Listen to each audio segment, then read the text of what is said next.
Selamat sore dan salam sejahtera bagi kita semua. Semoga kita semua dalam keadaan sehat dan selalu bersemangat dalam menjalani aktivitas. Perkenalkan, nama saya Milka Rositi Syanipar, Eskom MM. Saya sendiri merupakan pengajar di program studi S1 Manajemen, Fakultas Ekonomi Universitas Prima Indonesia.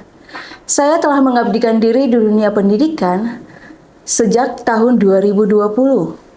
Selama periode tersebut, saya secara aktif terlibat dalam Tridharma Perguruan Tinggi dengan fokus pada pengembangan kompetensi mahasiswa di bidang manajemen sejalan dengan visi misi Universitas Prima Indonesia, yaitu unggul di bidang socio-technopreneurship. Sebagai bentuk dedikasi dan komitmen saya terhadap pengembangan mutu pendidikan di tanah air, saya akan menyajikan pernyataan diri dosen atau sering disebut dengan PDD UKT PT. Ini sebagai bukti kinerja saya dalam Tridharma Perguruan Tinggi, khususnya di bidang pengajaran. Video ini merupakan kelengkapan persyaratan untuk sertifikasi dosen gelombang pertama tahun 2025 yang diselenggarakan oleh Kementerian Pendidikan Tinggi, Sains dan Teknologi atau Dikti Saintek. Dalam menjelaskan mata kuliah yang saya ampu, saya menggunakan metode DIA, Delivery, Interaction, and Assessment. Adapun mata kuliah yang akan saya paparkan pada video ini adalah mata kuliah manajemen operasional yang telah dipercayakan oleh program studi untuk saya ampu selama 3 tahun terakhir dengan beban studi SKS sebesar 2. Mata kuliah ini merupakan mata kuliah wajib bagi mahasiswa semester 4 Program Studi S1 Manajemen Fakultas Ekonomi Universitas Prima Indonesia. Adapun deskripsi mata kuliah dari manajemen operasional adalah, mata kuliah ini saya rancang untuk mengajarkan prinsip, konsep, dan praktik manajemen operasional dalam organisasi. Fokus utamanya adalah perencanaan, pengorganisasian, pengendalian, dan peningkatan proses operasional. Tujuannya adalah untuk meningkatkan efisiensi, produktivitas, dan daya saing perusahaan, sehingga setelah menyelesaikan mata kuliah ini, para mahasiswa diharapkan telah menguasai kompetensi yang selaras dengan capaian pembelajaran mata kuliah atau CPMK. Kemampuan yang diharapkan dari mahasiswa untuk menguraikan fondasi gagasan dan aplikasi praktis manajemen operasional dalam suatu entitas dengan penekanan pada langkah-langkah perencanaan, penataan, pengawasan, serta pengembangan alur kerja guna mendorong efisiensi, produktivitas, dan daya saing korporasi. Selanjutnya, mahasiswa akan mendalami bagaimana pilihan-pilihan strategis dalam operasional guna dari manajemen kapasitas, inventaris, mutu, hingga rantai pasok dan inovasi teknologi berperan vital dalam menggapai target bisnis dan finansial perusahaan. Terakhir, diharapkan mahasiswa memahami betul bagaimana variabel-variabel di luar kendali perusahaan, seperti kondisi makroekonomi, bisa membentuk serta mempengaruhi strategi dan kinerja operasional organisasi. Kemampuan-kemampuan ini juga selaras dengan capaian pembelajaran lulusan atau CPL yang dibebankan kepada mata kuliah, meliputi aspek sikap, pengetahuan, keterampilan umum, dan keterampilan khusus. Adapun materi pembelajaran untuk manajemen operasional ada beberapa, yaitu yang pertama yaitu manajemen operasional, meliputi pengertian, fungsi, dan ruang lingkupnya. Yang kedua, manajemen rantai pemasok atau supply chain management dan efisiensi biaya. Yang ketiga, strategi operasional dan pengambilan keputusan operasional berbasis data operasional dan keuangan. Yang keempat, manajemen operasional dalam a business environment. Yang kelima, desain produk dan jasa. Kemudian yang keenam dan ketujuh, peramalan atau forecasting dalam manajemen operasional. Yang kedelapan, strategi pemilihan lokasi. Yang sembilan, strategi barang dan jasa. Yang kesepuluh, manajemen kualitas atau quality management. Yang kesebelas, perubahan dalam organisasi. Yang kedua belas, persaingan. Dan yang ke-13, MRP dan kegiatan input MRP, yaitu Master Production Schedule, Bill of Material, dan status inventory.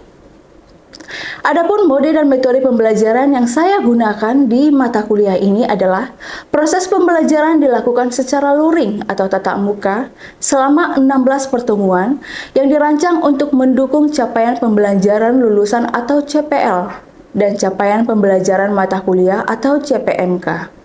Proses pembelajaran menitik beratkan pada aktivitas partisipatif mahasiswa demi konstruksi pemahaman yang mendalam mengenai manajemen operasional. Selain itu, seluruh bahan ajar termasuk rencana pembelajaran semester atau RPS dan latihan soal atau kuis seperti pretest atau posttest tersedia untuk diunduh dan diakses secara daring oleh mahasiswa melalui platform pada Unpri atau sistem pembelajaran daring Universitas Prima Indonesia. Saya menerapkan strategi pembelajaran yang berpusat pada mahasiswa atau student centered learning dengan tujuan untuk memicu keterlibatan aktif mahasiswa dalam menyelami dan mengaplikasikan konsep-konsep secara mendalam. Metode pengajaran yang saya terapkan diantaranya adalah penyampaian pemateri melalui ceramah yang mendorong partisipasi aktif, sesi diskusi yang terstruktur untuk eksplorasi topik, analisis studi kasus yang relevan dengan konteks nyata, dan kesempatan presentasi untuk mengasah kemampuan komunikasi dan pemahaman. Agar interaksi pembelajaran berlangsung optimal, saya juga akan berupaya memastikan hal-hal berikut. Saya menyediakan ruang yang luas bagi mahasiswa untuk mengajukan pertanyaan dan menyampaikan ide-ide mereka setelah menyampaikan materi. Setelah itu, saya aktif mendorong mahasiswa untuk terlibat dalam diskusi yang dinamis, menyajikan argumen mereka, dan menanggapi pemikiran mahasiswa. Pemberian umpan balik yang membangun dan jelas atas partisipasi serta hasil tugas mahasiswa akan menjadi prioritas saya. Saya juga berkomitmen untuk menciptakan suasana kelas yang mendukung, di mana setiap mahasiswa merasa nyaman untuk bertanya atau mengemukakan pendapat tanpa keraguan. Grup komunikasi seperti WhatsApp Group juga saya manfaatkan untuk melanjutkan diskusi di luar jam perkuliahan serta menyampaikan informasi penting.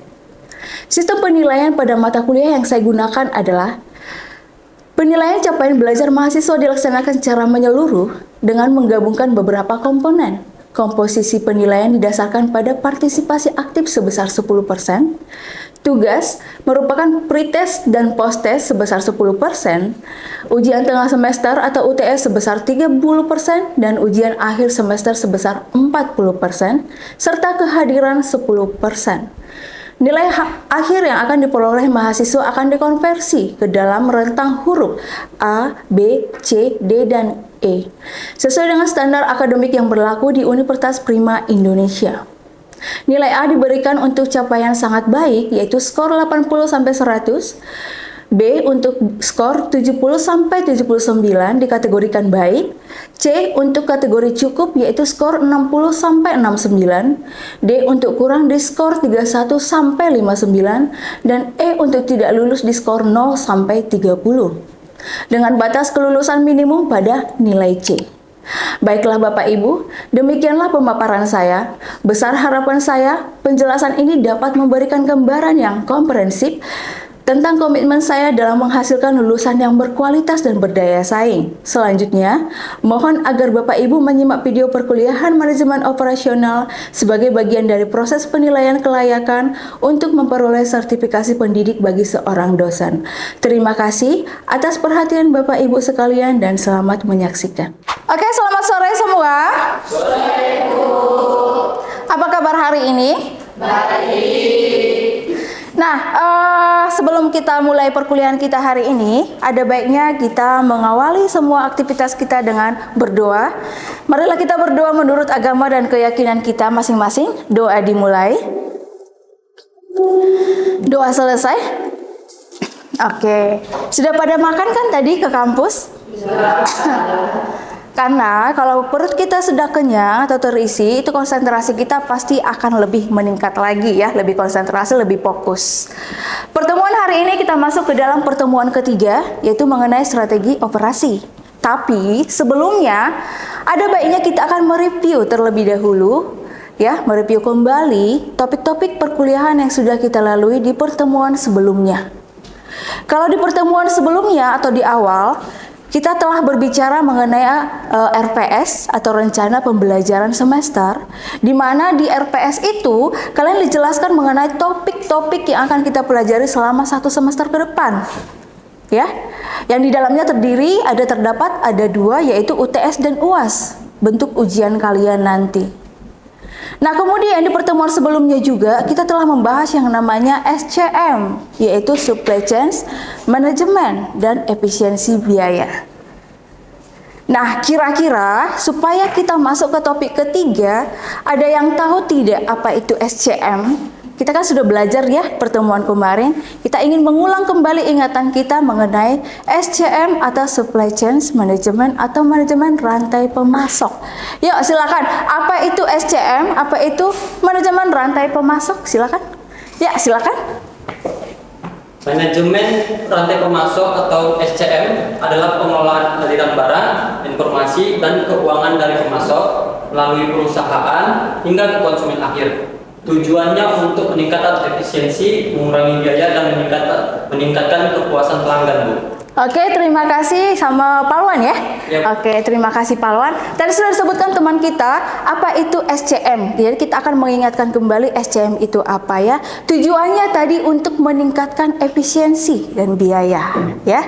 Kemudian hari ini kita akan masuk ke topik kita yang ketiga, yaitu strategi operasi dan pengambilan keputusan operasional berbasis data operasional dan keuangan.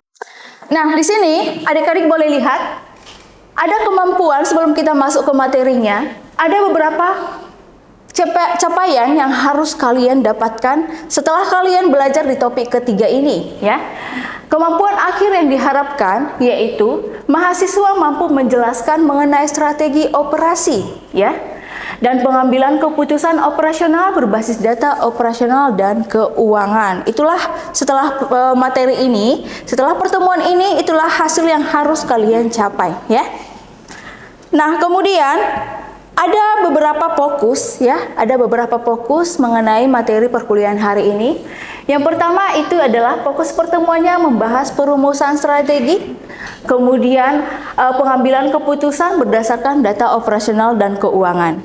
Oke. Kemudian inti bahasannya yaitu memahami interaksi ya antara strategi operasi dengan lingkungan eksternal, khususnya faktor makroekonomi. Dan kemudian ada dampak makroekonomi. Boleh kalian lihat di sini, kondisi makroekonomi berbentuk inflasi, kemudian suku bunga, kemudian PDB dan nilai tukar dapat mempengaruhi pilihan strategis, kemudian kinerja operasional keuangan dan harga saham. Nah, kita akan masuk ke dalam konsep dasar strategi operasi. Silakan, kira-kira ada yang boleh membacakannya? Ya, silakan, Palwan. Konsep dasar strategi operasi definisinya adalah pendekatan jangka panjang untuk merancang dan mengelola sumber daya serta proses operasional guna mencapai keunggulan kompetitif. Dengan prinsipnya yaitu bukan hanya melakukan sesuatu, tetapi melakukan hal yang benar untuk mendukung strategi korporat dan bisnis. Elemen pentingnya yaitu keunggulan biaya, yaitu menghasilkan produk atau jasa dengan biaya terendah, diferensiasi, yaitu menawarkan produk dan jasa yang unik atau lebih baik, responsivitas, yaitu mampu merespon perubahan dasar pasar dengan cepat. Oke, di sini disebutkan tadi ada definisi dari konsep dasar strategi operasi, ya, yaitu pendekatan jangka panjang. Pendekatan jangka panjang untuk merancang dan mengelola sumber daya serta proses operasional guna mencapai keunggulan kompetitif, ya. Nah, dari sini boleh kita simpulkan dulu, sebenarnya apa sih kaitan antara strategi operasi ini, yaitu pertemuan ketiga ini, dengan supply chain management, karena itu adalah satu hal yang berkesinambungan atau saling mempengaruhi. Oke, silakan. Nah, ada beberapa hierarki dari strategi, ya. Yang pertama itu strategi korporat, yaitu menentukan bisnis yang akan dimasuki perusahaan. Kemudian strategi bisnis yaitu Cara bersaing dalam satu unit bisnis strategis atau keunggulan biaya, kemudian diferensiasi. Kemudian ada strategi fungsional, yaitu bagaimana setiap fungsi atau operasi pemasaran, keuangan, SDM itu mendukung strategi bisnis. Kemudian ada strategi operasi, merupakan salah satu strategi fungsional yang sangat krusial. Nah, di sini kita akan masuk ke dalam perumusan strategi operasi, ya, yaitu melibatkan penyelarasan keputusan operasional dengan strategi bisnis perusahaan. Di sini silakan kalian lihat contohnya. Jika dia berbicara mengenai strategi bisnis, yang akan dibicarakan adalah mengenai keunggulan biaya, kemudian strategi operasi fokus pada efisiensi prosesnya seperti apa. Kemudian akan ada optimalisasi rantai pasok, kemudian pengurangan limbah. Kemudian contoh yang kedua, ketika dia berbicara mengenai strategi bisnis, ada juga diferensiasi melalui inovasi, ya. Kemudian strategi operasi menekankan fleksibilitas, kemudian R&D, kemudian kecepatan memperkenalkan produk baru. Nah, di sini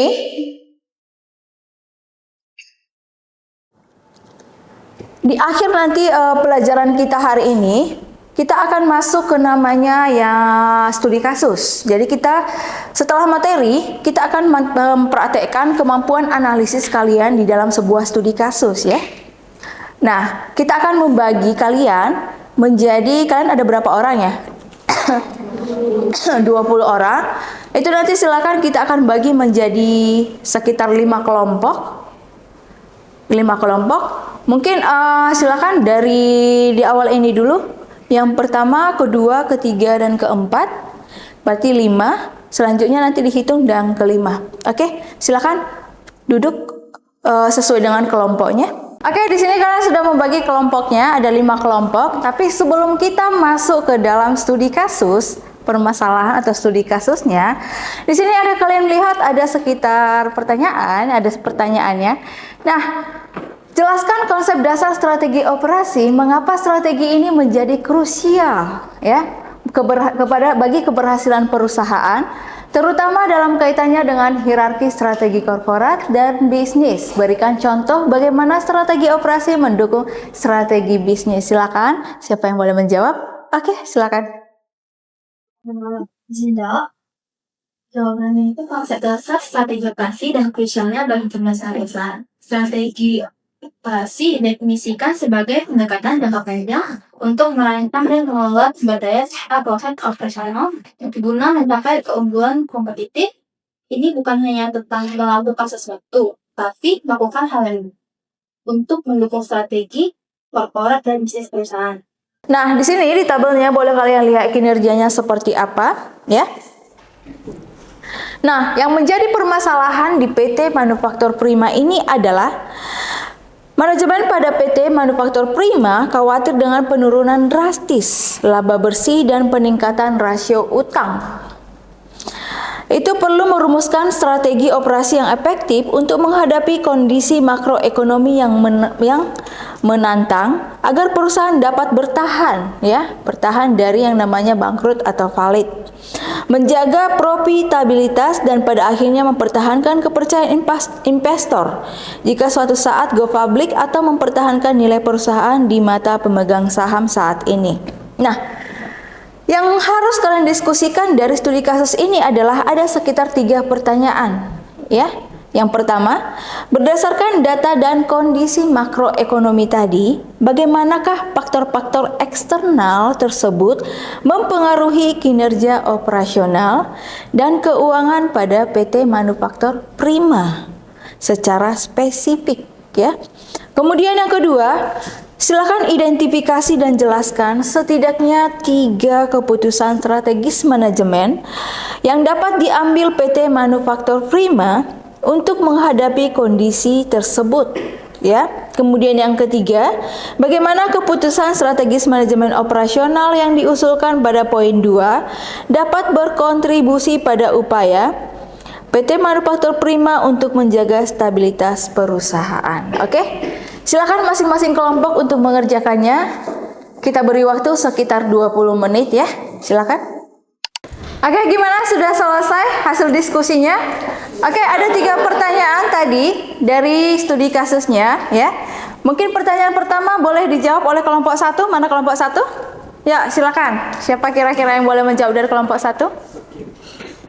Izin Bu, kami dari kelompok 1 akan menjawab pertanyaan dari studi kasus yang pertama.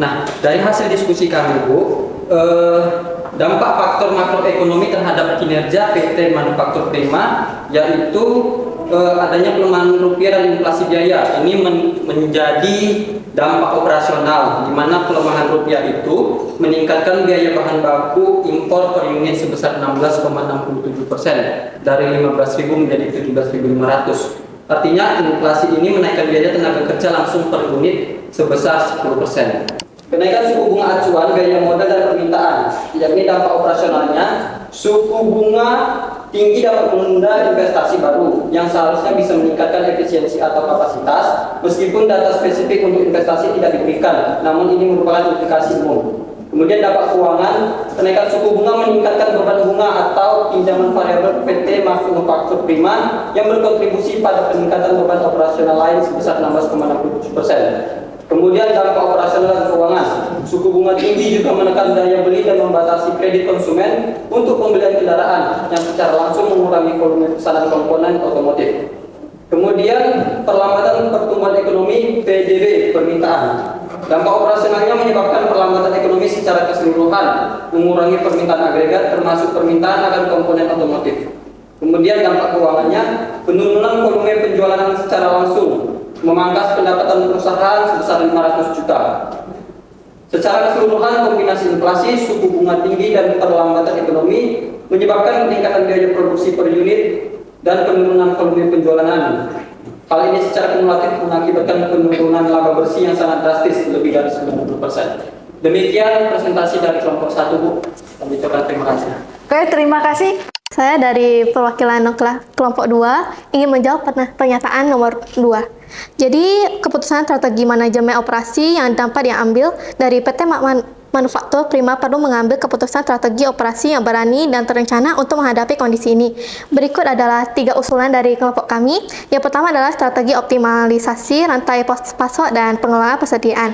Penjelasannya itu, dalam kondisi biaya bahan baku impor yang meningkat dan volume produksi yang menurun, PT Manufaktur Prima harus fokus pada pengurangan biaya melalui optimalisasi rantai pasok dan manajemen persediaan yang ketat.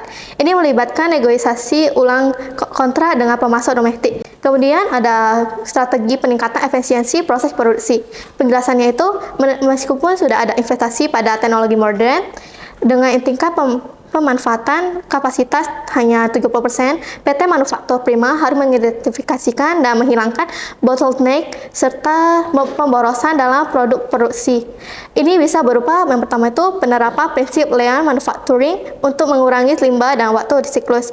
Kemudian ada program pelatihan karyawan untuk meningkatkan keterampilan dan produktivitas. Kemudian juga ada revisi tata letak pabrik jika diperlukan untuk aliran material yang lebih efisien. Kemudian juga ada mencari cara untuk meningkatkan throughput atau mengurangi biaya per unit tanpa mengorbankan kualitas meskipun volume produksi rendah. Justifikasinya, data pendukung tingkat pemanfaatan kapasitas yang rendah menunjukkan potensi efisiensi yang belum tergali. Kenaikan biaya tenaga kerja langsung per unit juga mengidentifikasikan perlunya peningkatan produksivitas karyawan. Tujuannya itu mengurangi biaya produksi per unit secara keseluruhan, meningkatkan laba kotor dan mengoptimalisasikan penggunaan aset yang ada dalam kondisi permintaan yang lesu. Kemudian juga kita ada strategi diversifikasi produk atau pasar. Penjelasannya itu mengingat perlambatan penjualan mobil PT Manufacturing Prima perlu mempertimbangkan diversifikasi. Ini bisa berarti mengembangkan atau memproduksi komponen untuk sektor lain yang tidak terlalu terpengaruhi oleh kondisi makroekonomi saat ini. Meskipun rupiah melemah atau membuat impor mahal, ekspor bisa lebih kompetitif. Kemudian justifikasinya data pendukung. Penurunan volume produksi dan pendapatan penjualan yang drastis menunjukkan ketergantungan pada satu segmen pasar yang sedang lesu. Tujuannya mengurangi risiko konsentrasi pasar, membuka sumber pendapatan baru, dan mengurangi dampak negatif perlambatan ekonomi domestik pada bisnis inti. Ini adalah strategi jangka panjang yang membutuhkan investasi awal namun krusial untuk berkelanjutan. Sekian dari kelompok 2. Oke, izin Bu, saya perwakilan dari kelompok 3 akan menjawab pertanyaan nomor 3. Untuk yang nomor 3 itu tadi kontribusi keputusan strategis terhadap stabilitas perusahaan dan persepsi pasar atau IHSG. Nah, untuk keputusan strategis manajemen operasi yang diusulkan akan berkontribusi signifikan terhadap stabilitas PT Manufaktur Prima dan secara hipotetis persepsi pasar atau IHSG sebagai berikut, yaitu ada peningkatan profitabilitas dan arus kas. Itu ada strategis optimalisasi rantai pasok dan peningkatan efisiensi produksi akan langsung menekan biaya HPP dan beban operasional sehingga meningkatkan laba kotor dan laba bersih.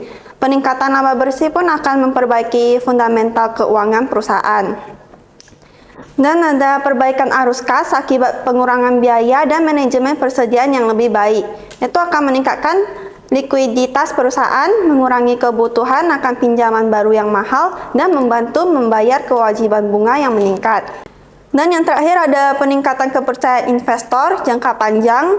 Pertama itu ada ketika perusahaan menunjukkan kemampuannya untuk beradaptasi dan membuat keputusan yang tepat di tengah tantangan. Ini membangun kepercayaan pada manajemen. Dengan demikian, keputusan strategis manajemen operasi yang tepat akan membantu menjaga stabilitas perusahaan, meningkatkan fundamental keuangannya, dan pada akhirnya memengaruhi persepsi pasar dan nilai perusahaan di mata investor. Terima kasih dari kelompok 3. Oke, terima kasih. Tadi kalian sudah menjawab pertanyaan dari pertanyaan pertama sampai ketiga dari studi kasus kita. Tadi perwakilan masing-masing kelompok dari kelompok pertama, kedua, dan ketiga sudah menjawab pertanyaannya. Nah, kalau begitu boleh kita tarik kesimpulan, ya. Ada beberapa kesimpulan yang boleh kita tarik dari studi kasus dan materi kita hari ini. Yang pertama yaitu keputusan strategis manajemen itu yang tepat akan menjaga stabilitas perusahaan, ya.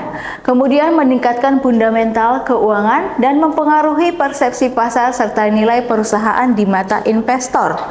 Kemudian yang kesimpulan kedua, manajemen kompeten dan strategi solid meningkatkan valuasi saham, kemudian memberikan fundamental kuat untuk pertumbuhan harga saham di masa depan.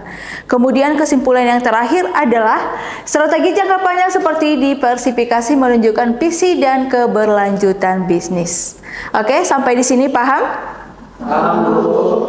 Oke, untuk pertemuan hari ini cukup sampai di sini.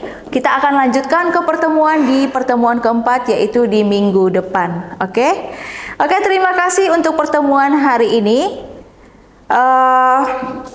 Kita tutup dan kita akhiri pertemuan hari ini dengan kembali berdoa. Marilah kita berdoa menurut keyakinan dan kepercayaan kita masing-masing. Doa dimulai. Oke, doa selesai. Oke, silakan kembali ke rumah masing-masing. Terima kasih dan sampai jumpa di minggu depan. Baiklah Bapak Ibu, demikian pemaparan saya. Besar harapan saya penjelasan ini dapat memberikan gambaran yang komprehensif tentang komitmen saya dalam menghasilkan lulusan yang berkualitas dan berdaya saing. Terima kasih.